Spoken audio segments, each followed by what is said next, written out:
The original Black Republicans were progressives.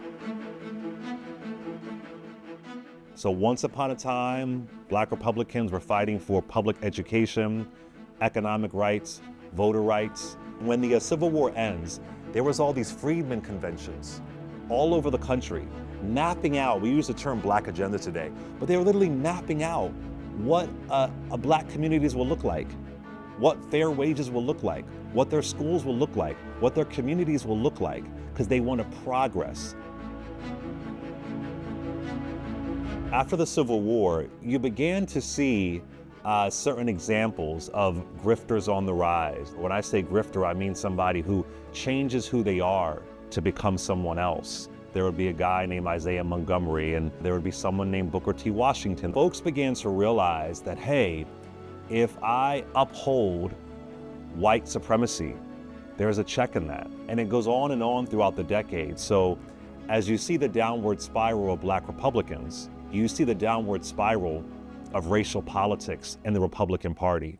Again, the GOP wasn't considered the conservative party. But you really see this emerge, this Black conservatism, in a way where it's anti-Blackness in the 1960s, 1970s, with the rise of the Southern Strategy, which is basically this movement to use white fear to scare white folks into saying, hey, these Black folks are scaring you, they're the criminals. You should align with us, the Republican Party, because the Democrats have gone too far with a 1964 Civil Rights Act, a 1965 Voting Rights Act.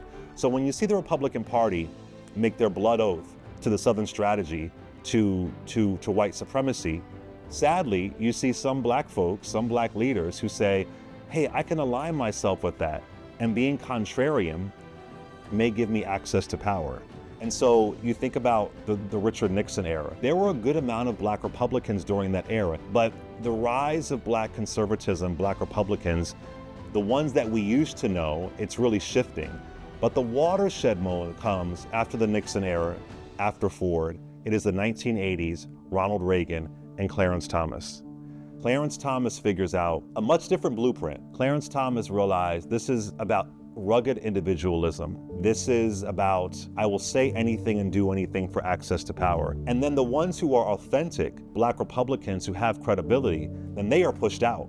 And I think it's important to know about all facets of Black history, but Black political history. We don't often talk about that. We don't talk about how Black politics have completely shaped American politics, that Black politics are American politics. So knowing the history, it allows you to liberate your future. So if you're going to talk about Black Republicans and where they are today, then I think it's important to know where they began